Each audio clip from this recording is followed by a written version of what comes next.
Et Mohamed Akani qui nous a rejoint sur ce plateau. Il est également dirigeant du MPBF. Voilà, c'est ça, MPB. Il va falloir s'habituer, hein, le MPBF. Et on va parler justement de football, mais de football sur gazon. Un petit mot des transferts, tout ça. Olivier Giroud qui a joué, Olivier Giroud, une dizaine de minutes. Oui, alors il a joué, mais moi je trouvais que ses partenaires jouaient pas trop pour lui, quoi. Mais bon, après c'est mon point de vue personnel. Mais bon. De toute façon, il va passer l'Euro. Parce que bon, normalement, ça devrait se poursuivre, l'Euro, pour les Français, au moins sur les quarts. Ouais. Il va passer l'Euro à dire que Olivier Giroud ne joue pas assez. C'est vrai? Ah ben, moi, j'aime bien ce joueur. Je le vois bien parti comme ça. Bon, en tout cas, il est bien parti pour partir de Montpellier, hein, Pierre-Paul. Là, on l'annonce depuis un certain temps. Du côté d'Arsenal, apparemment, il y aurait eu une véritable offre d'Arsenal, d'Arsène Wenger. Laurent Nicolin l'aurait confirmé. Voilà, l'a confirmé. Laurent Nicolin, président délégué du MHSC. Alors, donc, il partirait peut-être pour 16 millions d'euros. Est-ce que Marouane Chamakh va venir sous forme de prêt? Il se partagerait le salaire. Marouane Chamakh, qui avait grandement aidé Bordeaux à champion de France en 2009. Champion de France en 2009, voilà. Et qui depuis cire un peu le banc à Arsenal. Voilà, alors ce qui viendrait sous forme de prêt. En même temps, il y a la Coupe d'Afrique des Nations qui a été avancée à 2013, qui devait avoir lieu en 2014 pour la placer lors des années impaires. Et puis c'est tous les 2 ans, comme vous le savez.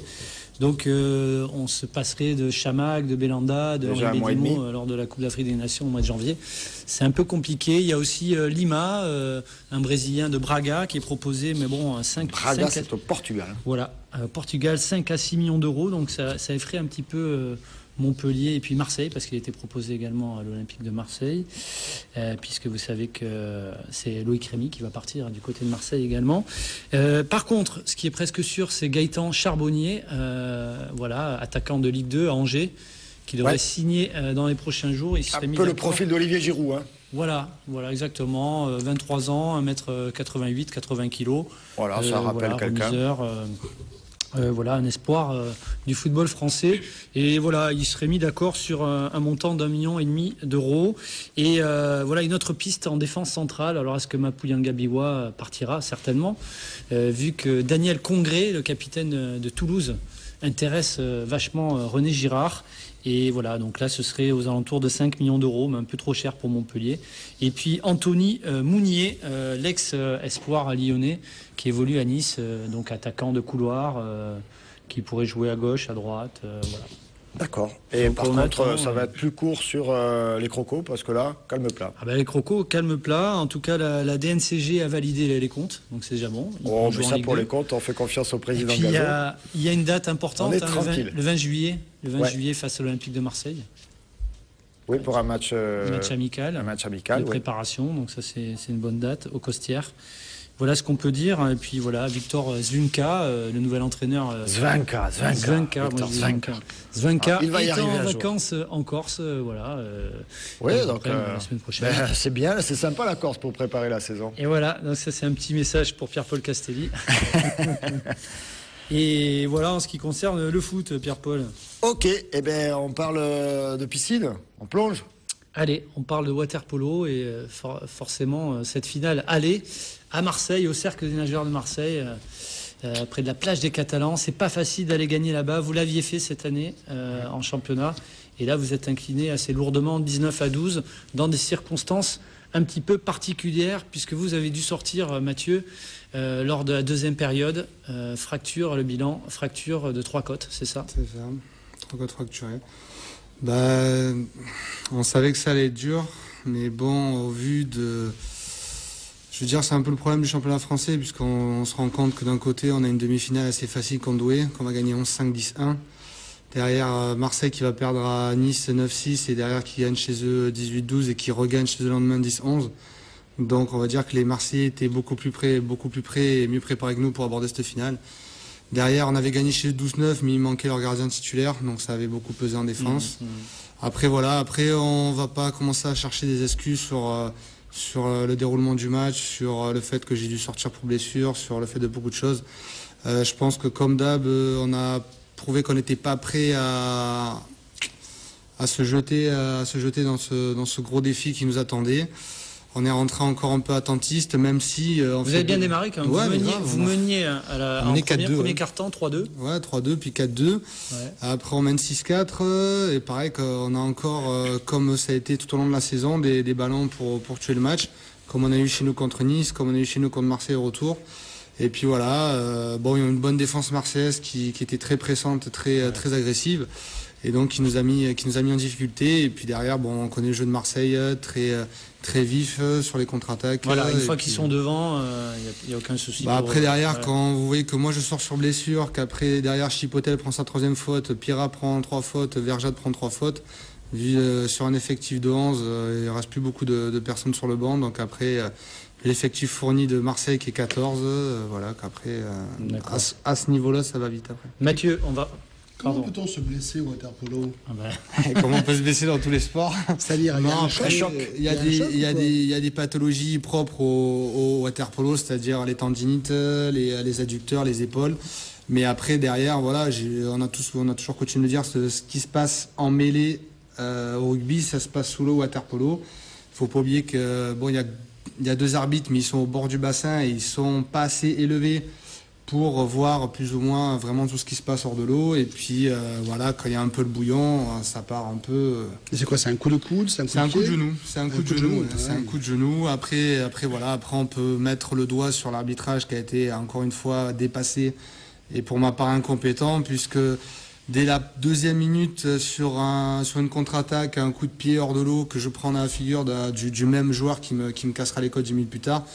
L'arbitre le voit, mais juste une sanction, une exclusion temporaire, alors que le règlement stipule clairement que ça aurait été que c'était un rouge et que le joueur devait avoir fini. Donc un coup de pied, il a sorti le pied hors de l'eau et il a fait un atterri. Sorti le pied hors de l'eau, hein, c'était pas du karaté non plus, mais on va dire que voilà, le petit coup de pied qui part sous l'eau, pour viser la tête quand même, parce qu'on a quand même le crawl polo hors de l'eau la plupart du temps.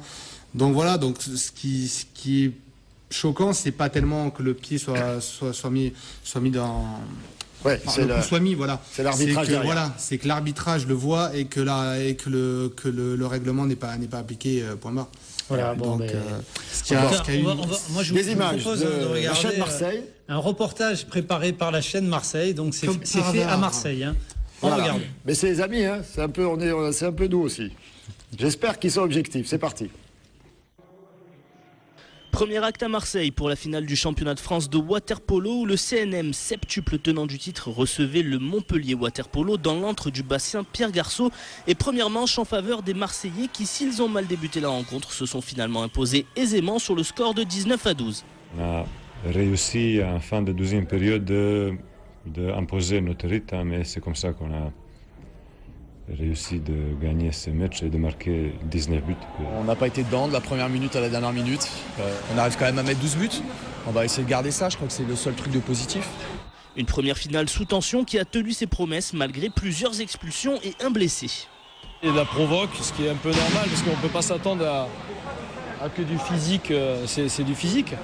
Maintenant, bon, il y a un moment de dégénérer comme ça, je suis un peu déçu, mais bon, c'est comme ça, c'est le water-polo. Quand tu perds ton meilleur joueur, au bout de la 3e fois qu'il se fait agresser, les 2 premières sont vues par les arbitres puisqu'il y a exclusion.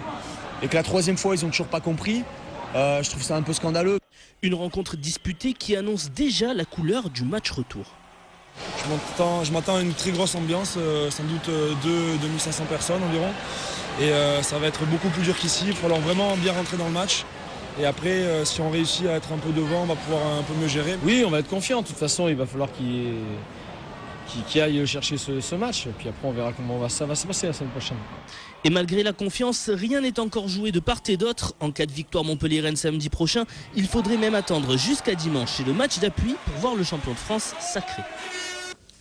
Bon Mathieu, vous êtes out là pour le match retour. Ça c'est fait. Qu'est-ce qu'il faut faire? Comment il faut aborder ce match-là samedi pour espérer renverser la vapeur? Comme sans pression, de toute façon, j'ai pas envie de dire la desperados, mais de toute façon, voilà, on n'a plus rien à perdre maintenant. Moi, je jouerai pas, donc ce qui prive l'équipe on va dire, de l'arme principale offensive que je suis.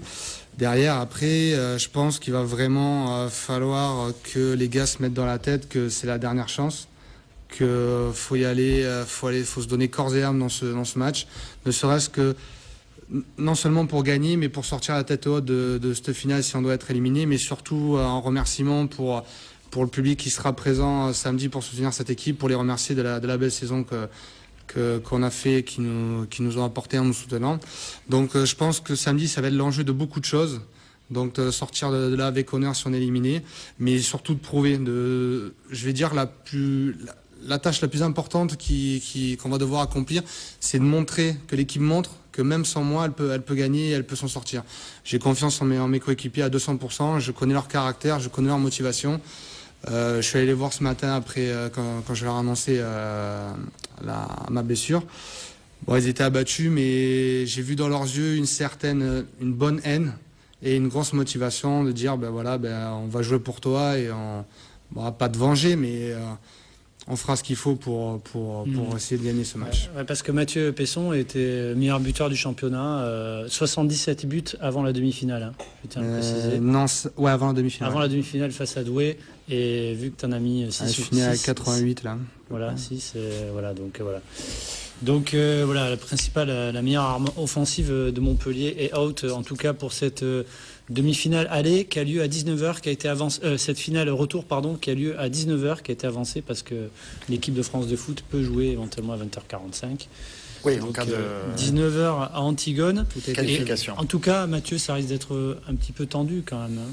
Ça va être très tendu parce que les relations, Marzouki là, qui t'a fait ça. Il a une cible peinte sur la tête, c'est clair et net. Je pense que. Bon, en même temps, il ne faut pas verser dans la provocation. C'est exactement ce que j'ai dit aux gars. Je leur ai dit vraiment pas entre quatre yeux parce qu'on est beaucoup, mais voilà justement que même si je comprends et ça me touche ce qu'ils veulent faire.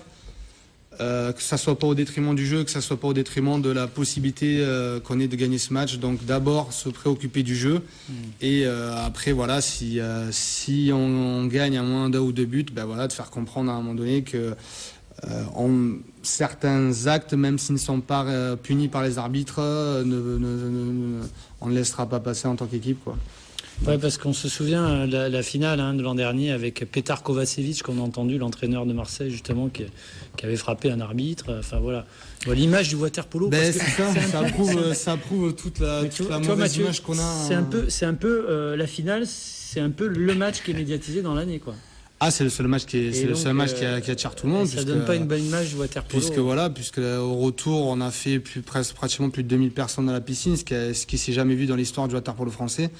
Et le problème, c'est qu'en deux finales, il y a deux grosses mauvaises images télévisées qui sont retransmises par. On a fait un carton sur le web avec l'entraîneur l'année dernière qui s'en prend à l'arbitre. Petar Kovacevic. Et toutes les télés nous l'ont montré. Mais bon, après, je pense qu'il ne faut pas tomber dans la polémique de ces mauvais gestes, parce que ces mauvais gestes ne sont que le fruit, justement, à un moment donné, du dépassement et de la mauvaise gestion du championnat faite par la fédération et par les arbitres. C'est-à-dire que à un moment donné, quand on perd le contrôle d'un match, il ne faut pas s'étonner que ça parte en sucette comme ça. Oui, on le voit dans tous les sports. Exactement, voilà. Et comme par hasard, dans les sports où ça part en sucette, comme le rugby, le foot ou d'autres, ou le hand, il y a une commission disciplinaire qui intervient derrière, qui sanctionne les coupables. Et comme par hasard, le seul sport où on voit pas ça, c'est le water-polo. Et comme par hasard, c'est toujours les mêmes personnes qui sont mises en cause, c'est-à-dire les arbitres et la fédération. Donc, à un moment donné, ça commence on comprend bien qu'il y a encore à professionnaliser cette belle discipline pourtant. Et on va rester sur le coup, en tout cas, c'est pas perdu. Un beau spectacle à voir à Antigone, samedi 19h, et puis on espère le lendemain pour le match d'appui. Allez-y, si vous êtes du côté de Montpellier, c'est un beau spectacle. Allez, merci Mathieu. Il va faire des mouvements tout en souplesse là pour pas se faire mal davantage. Regardez. Et restez avec nous, on va parler futsal dans un instant. À tout de suite.